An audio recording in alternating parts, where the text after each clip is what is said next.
Partagez vos observations avec Benoît Dutrisac par courriel. dutrisac@commercialcube.radio. Antoine Robitaille est avec nous. Monsieur Robitaille, bonjour. Salut mon Ben. Bon, alors, il y a une vision économique de François Legault qui a été présentée, qui est présentée là, à ce moment-ci. Actuellement, actuellement, à Beauharnois, François Legault est en train de présenter cette nouvelle vision-là qui cherche à réagir à la donne actuelle. Et qu'est-ce que c'est la donne actuelle? C'est évidemment les tarifs douaniers de Donald Trump. Il y a beaucoup moins d'investissements à cause de ça au Québec, beaucoup moins d'investissements dans toutes sortes de milieux, là, notamment industriels, et aussi la filière batterie qui est peut-être moins pertinente que jadis. Moi, je pense que la filière batterie, c'était une bonne idée, mais le monde a changé, disons, radicalement, notamment là aussi, les États-Unis de Donald Trump, la montée de la Chine, des autos électriques, tout ça. Puis évidemment, le monde est plus dangereux, Benoît. La défense, ça devient important. Alors, c'est ce qu'il est en train d'annoncer. Pour l'instant, ben, je veux dire ce que j'ai pu avoir, là, c'est les 200 milliards d'investissements d'Hydro-Québec, on va essayer d'en profiter au maximum pour que ça ait énormément de retombées au Québec. Ce que j'ai lu là, de mes collègues, c'est que le document qui vient d'être dévoilé, il cite abondamment le plan d'action 2035 qui a été rendu public il y a déjà 2 ans par Michael Sabia. Puis Michael Sabia, on sait, c'est le gouverneur en conseil du Canada quasiment parce qu'il n'est plus à Hydro-Québec. Il est maintenant greffier du conseil privé et secrétaire du cabinet. Donc, il est très important à Ottawa maintenant. Alors, écoute, il y a ça. Je ne sais pas ce que ça c'est peut-être le fait que la personne ait changé de dossier, pas de dossier, mais d'emploi et de poste qui est le garant de cette affaire-là. Je ne sais pas. Est-ce que le fédéral va venir nous aider là-dedans? Je ne comprends pas pour l'instant. Pour ce qui est de la défense, ben on veut que Bombardier et tous les CAE électroniques du Québec profitent des investissements en matière de défense. Oui, c'est ça, de défense. Ouais. C'est un tabou, ça, la défense. C'était interdit même qu'Investissement Québec mette une scène là-dedans. Là, et on a su il y a quelques mois, quelques semaines même, que cette interdiction-là était levée, évidemment. Le monde change, le monde est plus risqué et dangereux. Il y avait un tabou militaire au Québec. Hein? On ne voulait pas embarquer là-dedans. Puis là, tout à coup, tu te rends compte que, hop là, il va y avoir de l'argent qui va déferler sur notre Mais quand on société. revient à des notions comme la souveraineté, la souveraineté du Canada sur l'Arctique notamment, c'est quand on revient à des notions comme la protection du territoire, t'as comme pas le choix. Là. Je viens de parler à Christopher Quand Ski. les États-Unis aussi, je finis juste, les États-Unis abandonnent complètement le système qu'ils avaient eux-mêmes créé pour protéger le Canada et l'Europe. Nous, on profitait, on avait des dividendes de la paix, comme on dit, la Pax Americana nous permettait de mettre de l'argent de côté, pas trop investir en défense. En défense. Voilà, excuse le lapsus. Mais Christopher Ski disait ça aussi, à propos du Parti québécois. Il disait, un Québec indépendant ferait quoi avec l'OTAN? Est-ce qu'il serait intégré à l'OTAN? Est-ce qu'il serait mis de côté? Est-ce que c'est là, tout à coup, tout l'aspect militaire à cause de Trump et Poutine aussi, puis l'état du monde, mais là, ça remonte à la surface, puis le Québec n'y échappe pas.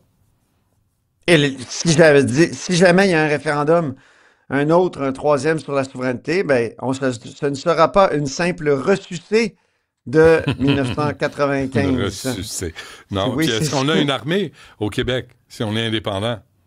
Ou on a juste des scouts? Parfois, on a l'impression que la SQ a quasiment des blindés, là. Ils sortent à l'occasion. Bon, ben, on va les envoyer au front.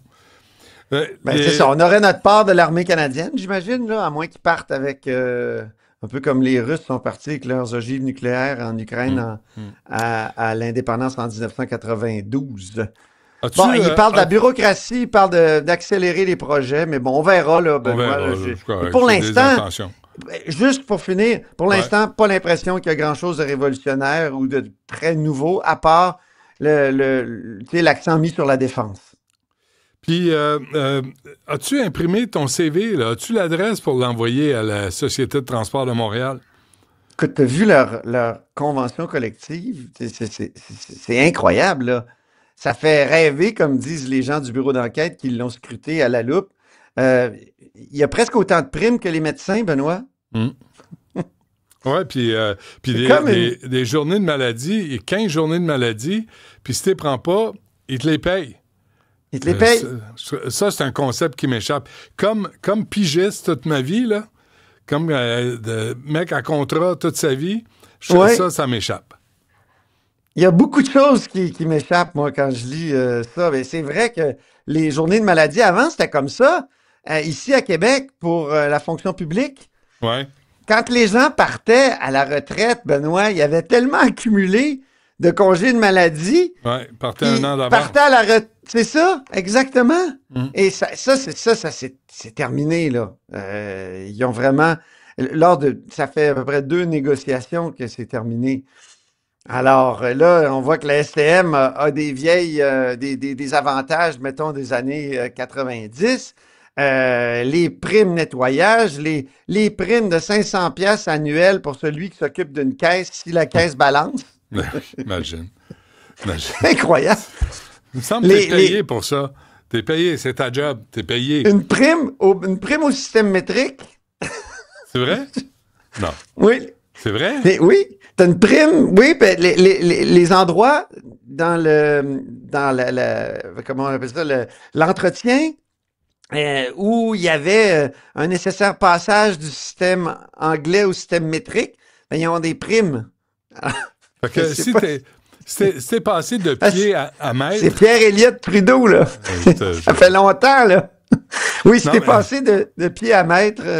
Mais ils vont payer un mur, hein? Le syndicat va payer un mur. Parce que si tu regardes les métros dans le monde, là, si tu sais, le REM, c'est l'intelligence artificielle, là, on va faire fonctionner ça sans chauffeur. Des opérateurs de métro, c'est bientôt fini, ça. S'il y avait plus d'opérateurs de métro, ils seraient payés pareil, puis il y aurait droit à un emploi pareil. C'est fou. Tu sais, on comprend, là, qu'à une certaine époque, ils ne savaient plus quoi demander, là. Mais ce qui est scandaleux, ce qui est très paradoxal, c'est que ces syndiqués-là privilégiés sont des sortes d'aristocrates de notre système social. Puis là, c'est eux qui font la grève, puis ils se retrouvent à nuire à ceux qui n'ont pas ces privilèges-là. Ouais. Bon, les ouvriers. Ouais, tu sais, quand t'entends... Excuse-moi. On va conclure là-dessus, là, mais je veux prendre un temps pour Centre Bell, rapidement. Ben, c'est ça. Ben, tu sais, quand tu entends des partis comme Québec solidaire qui disent « Nous, on est le parti des travailleurs », tout ça, oui, mais ils protègent juste les travailleurs syndiqués, puis on entend rarement les syndicats sur ceux qui protègent pas, ceux qui n'ont pas de protection. Ceux qui payent pas. Ceux qui payent pas, les syndicats. Ils n'ont pas le droit au chapitre. C'est ma chronique demain. Je vais parler de 2 aristocraties. Ouais. L'aristocratie des syndiqués genre STM, puis l'aristocratie des médecins. Oui. 150 000 loué le Centre Bell. Cybelle a sorti ça, ce chiffre-là. Quand même. Oui, 150 000. Pas très cher. Pour eux, c'est donné. Écoute, c'est de la petite monnaie là, pour les médecins. Certain. Et contrairement à l'habitude, mon cher Benoît, c'est dans les estrades que les mieux payés se retrouvaient hier. C'est une belle démonstration de force. Oui. T'as trouvé, hein? Oui, c'est intimidant presque. Là, ils sont vraiment craqués, hein? Ils sont vraiment craqués. Ils ont même chanté Bella Ciao, on peut l'écouter?